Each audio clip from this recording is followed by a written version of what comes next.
What's up, everybody? Good morning. It's Kramzer here with Joe for GMA, Good Music America. It's been a few weeks, and we apologize for that. Not gonna lie, we have a lot of programming on the channel, and this is kind of the bastard child of our programming. So if we're gonna get too busy to provide some content, this is the one we're gonna scratch. And with Mother's Day and other stuff going on recently, it's just been the case. So we apologize for that. But we're back now, and it's time to do what seems like we talk about a lot, and it's the pesky little Rock and Roll Hall of Fame. Controversy? I think so, if there could be some. Start off by saying that we're going to approach this as if we are the Hall of Fame. Obviously, we don't think hip hop should be in the Hall of Fame, should have their own Hall of Fame, whatever the case is, but let's talk about it. Joe, who's in? Who's out, and then let's get into the nitty gritty. All right, in the performer category, we had 6 people nominated and will be inducted, including Tina Turner, who's already in with Ike, but now she's going in as a solo artist. Carole King, who's already in as a songwriter. She's going in as a single artist now. You got the Go-Go's. You got Jay-Z, the Foo Fighters in their first year eligible, kind of surprising, maybe, and Todd Rundgren. I wish Jason was here to give us his take on that. Obviously, he'd be very excited if he cared about the Rock and Roll Hall of Fame in any way, which he does not. Also getting in, you got early influencers, which is kind of like, I feel like that's like the Baseball Hall of Fame, like old-timer committee, like, we should have gotten you in before, but you're just not, important enough. So we're going to throw you in at the end here. I see it as like the special jury prize at like Con or whatever. Like, yeah, there's a small group of people care about you, so we're going to give it to you. So. Mm-hmm. And obviously, these people have very big influence. They just weren't all that popular here in America. Kraftwerk, Charlie Patton, and Gil Scott-Heron, however you say it. And so those 9 are going in. I don't know how official each one is. Like, does Kraftwerk in a different musical wing than Jay-Z, or it doesn't really matter. That's who's in this year. And you had some snubs. No Iron Maiden, no Kate Bush, and I can't remember if there was anyone else on the list that I was like, should definitely be in, because I do think Iron Maiden and Kate Bush should definitely be in. Yeah, those are big with you. Those go at the top of the wedding cake, Yeah, pretty much. And I guess I get it because they're more British than American. And it seems like the American artists and the people who are, diamond selling artists in America get in before the British people. But I mean, Kate Bush was the first British woman to have a #1 album or #1 song, I believe, as a solo artist. So I think she should be in, obviously. But again, you're just nitpicking with all this rock and roll stuff. And I don't know how they determine who's going in and whatever. It's dumb. Yeah, I'm surprised Carole King isn't already in, like, as a performer. Todd Rundgren, maybe should have been in a few years ago, but it's good that he's in now. Jay-Z, I mean, if you're going to let hip-hop, mainstream R&B hip-hop artists get in, he's got to be in. Foo Fighters is the one I have a tough pill swallowing as first ballot, like slam dunk, no doubt. I know they're like the current middle-aged rock legacy flag bearers, and they do a lot of great stuff, especially with publicity, and they're great people, outside, and they performed as Rush at the Rock and Roll Hall of Fame induction ceremony. So I see it as more of just spokesman kind of getting in. I don't think they're good enough to get in a first try. Do you? No, even though obviously I like the Foo Fighters, but they were the subject of our bands that you like with no 5-star albums. And I don't think a band without a 5-star album should get in the Rock and Roll Hall of Fame on their first try. It's a little much. I think they should be in eventually. Just the longevity, they've sold a lot. They sell out a lot of concerts. They're still very popular. We got to make them wait at least like 5-6 years. Respect the game a little bit. The first year ballot for Foo Fighters seems a little too easy. Yeah, and I don't even think they have a 4-star album, but that's just me. I'm a dick. But yeah, there's no way, given the laundry list of how long it took several acts to get in, for them to get in. And ahead of Iron Maiden, either. No way. Ahead of Kate Bush, no way. No way in hell. Not going to happen. I might even put Dave Grohl in as like a solo artist with all the guest appearances he's made, all the drummers. You put him in as a drummer before, the Foo Fighters. Well, he's in as a member of Nirvana, technically, is he not? He is. So he's already in, so. All right. Well, we've talked a lot about how much we dislike the Rock and Roll Hall of Fame, and it's probably our most popular opinion on this channel. It's one that everyone agrees with us with. Finally, a slam dunk, sky is blue sort of circumstance formula here. The Hall of Fame is no good. A couple of other things of music news. Our boys, Genesis, reuniting for a tour. You would think, because Genesis fans are a very particular breed, the hardcore ones. Obviously, me and Jason did the Genesis video, and we are not as hardcore as some. But a lot of times when we do these listographies, our general appreciation of a band gets lost in the shuffle because a third of the video has to be talking about your least favorite albums, which still may be good albums. And I think that's the case with Genesis. All three of us on the channel really like Genesis a lot. Trick of the Tail won for me in 76, and they're a top 100 band for me. I feel like people out there in the comments really think that we just don't get it or hate them. Whatever, but do you like them enough to go see them on this tour? Well, in normal circumstances, probably not, but I've missed out on so many concerts that I kind of feel like I should start going to these, because these rock stars are getting to the point where they're very possibly could not be a next tour. I don't want to regret never seeing them. I love Phil Collins with all my heart, and I love Genesis. And I think as long as I go in with, tempered, lowered expectations, I think it'll be fine. I think it's just something on my bucket list now that I got to start checking off some of these big name artists that I like. So I think I am going to go see them. I'm going to try and go see them because they are coming to Pittsburgh.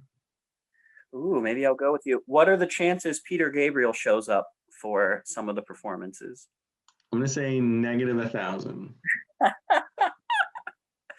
Yeah, no doubt. That might even be a conservative estimate, but that would be so cool. It's not going to happen. And that's just kind of like, I hate the opportunity to see artists that I really like, but I'm also just like terrified of like what the set list will be. Like, are they just going to ignore all of the good stuff? Probably not. They'll probably get a little mix of some of the like, I'm sure they'll do Lamb Lies Down on Broadway and stuff like that, but I don't know. But you love the 80s stuff, and I like it a lot. My favorite period is literally like the last two Gabriel and then the first two Collins. So yeah, I'm fine with whatever playlist, set list they're gonna throw out there, as long as it's not like exclusively I Can't Dance and Calling All Stations. I'm cool with it. I like everything else. I like Invisible Touch more than 99% of the earth. So if they want to do a bunch from Invisible Touch, fine with me. I figure they'll space it out. They'll do some Abacab and some self-titled, and hopefully they do dip into the kind of more progressive side a little bit. I'd love to see some stuff from like Wind and Wuthering and Trick of the Tail. I don't know how likely that is, but I can dream. a couple of other quick notes. this was a bit of a story about a month or two ago.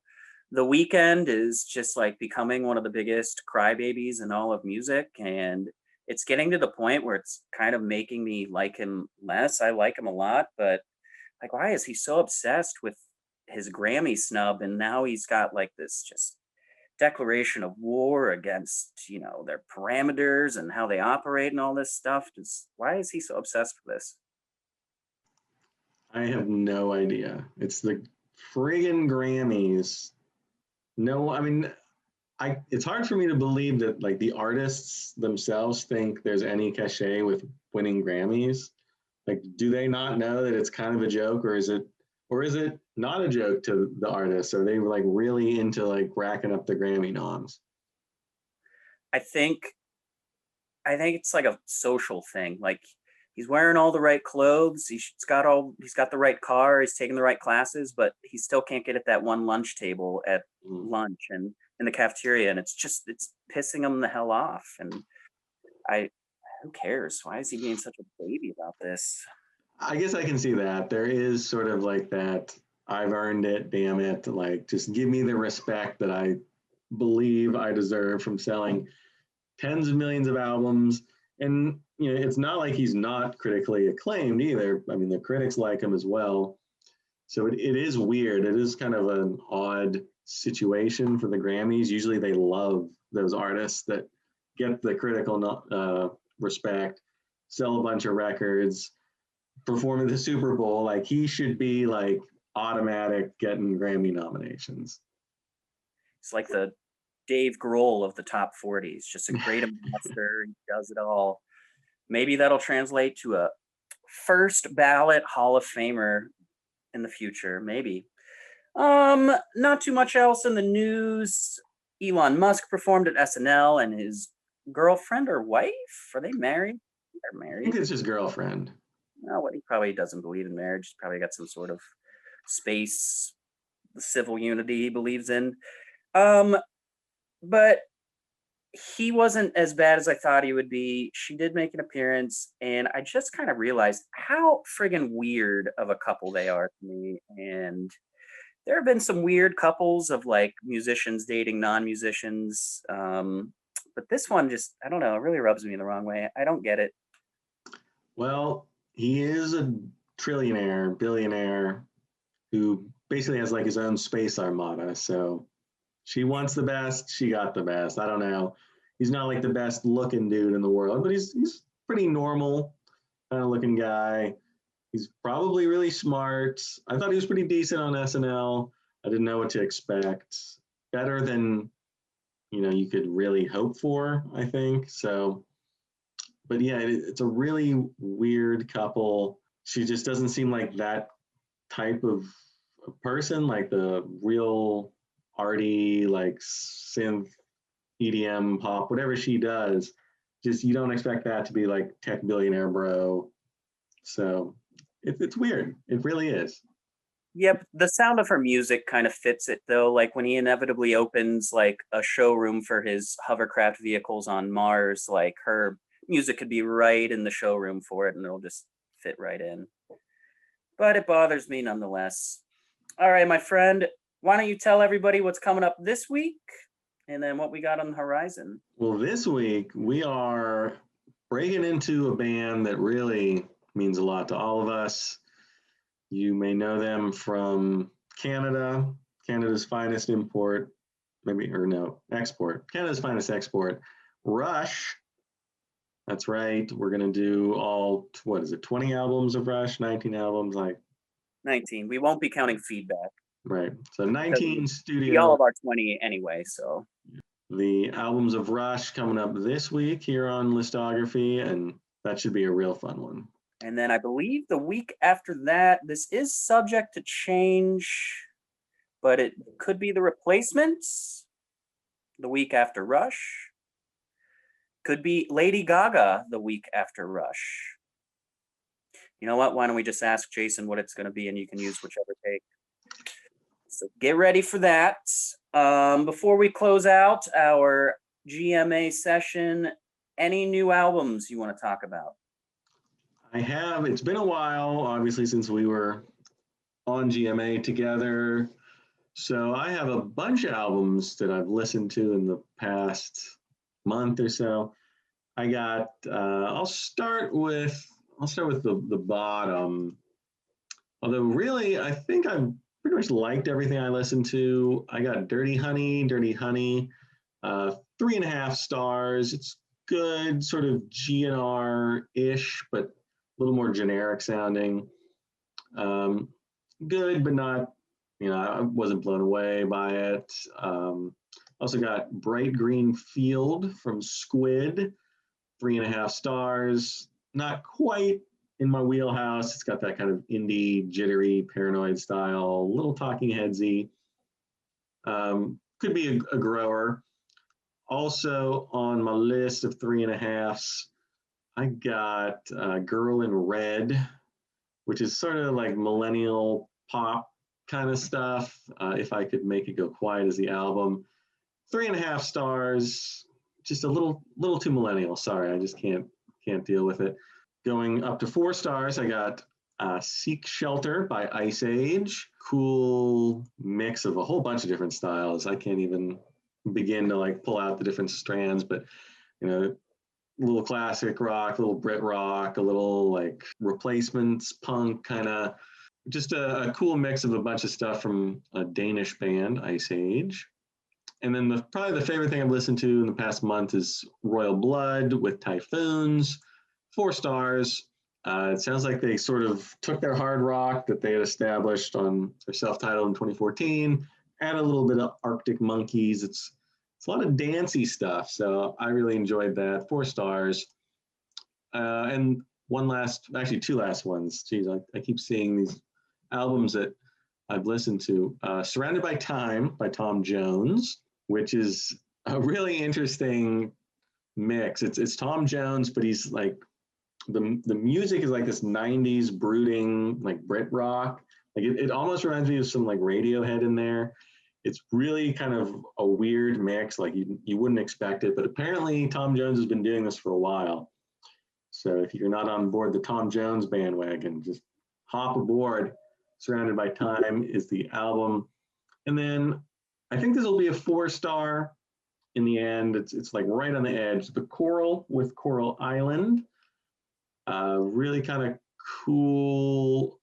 I don't know anything about this band, so I got to look up and see what they are. I know they've been around for a while, and they sound like a classic rock, like 60s, late 60s, sort of like Baroque. I can't even exactly place it all. It's a really weird album. There's a bunch of like spoken word interludes between each song, which normally I hate, but it's got this interesting sound to it, and it's getting a lot of critical acclaim. So if you haven't checked out The Coral yet, or you're not familiar, like I was not, Coral Island, cool album from them. I got a bunch. I'm not going to talk about all of them. I'm going to start with my 2.5s and up just to keep it positive and start with decent for the positives. I've got that Royal Blood album at Typhoons by Royal Blood, 2.5 stars. It's decent, just not my bag. Just a different cup of tea, my friend. I've also got at 3 stars, Endless Arcade by Teenage Fan Club.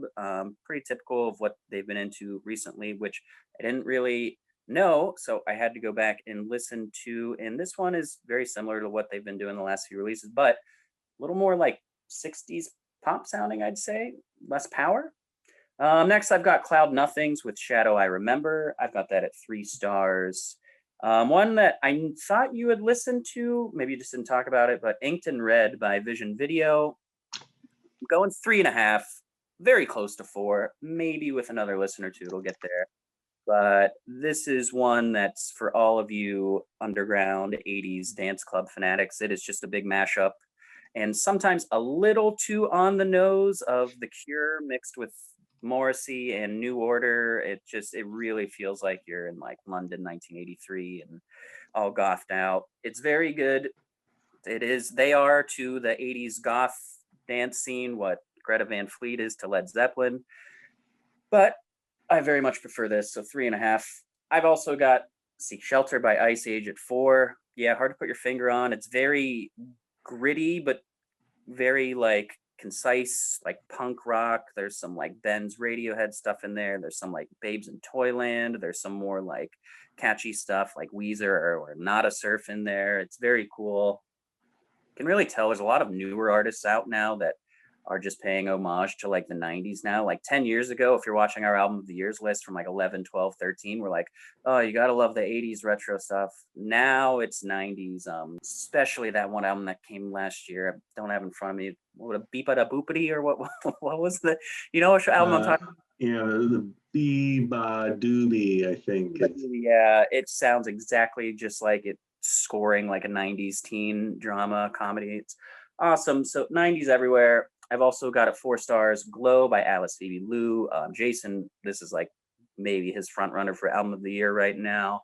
I think it's great. But my favorite album I've listened to, I've got it at 4.5 stars, which will make it an album of the year contender. It's going to be Build a Problem by Dodie. This is a longtime YouTube sensation, releasing like the first studio professional album. It's awesome. She does like this shy, bashful, quiet, like sweeping folk tales, and almost like runs more towards music than storytelling. Like she's doing a musical theater, like scoring a play or something. It's like these diary entries that are very direct and short stanzas, and then the music just comes in and just takes over. Really cool album. I recommend checking it out. Yeah. And without Jason here, we can both fully not recommend Van Weezer. And if you want to know what we think about Van Weezer, there's a video in our channel to check out. But still some things I haven't got around to listen that I need to, like the new Cheap Trick. Never got around to the Nick Cave album this year, so a lot of stuff on the horizon to get to. And Springsteen is teasing another album already. He did like a set with 4 acoustic songs, new stuff, I believe. And are we ready for another Springsteen album? I guess. I mean, last year's was pretty good, but, well, actually, now that I think about it, last year's and Western Stars from 2019, I believe, was pretty good. So maybe he's back, baby. I don't know. He had a little bit of a fallow period from, I don't know, 1988 to 2019-ish. Well, sorry, The Rising, I forgot. But he seems like he has, every once in a while, he'll break through with a really good album. I like Magic and The Rising, and I thought Western Stars was really good.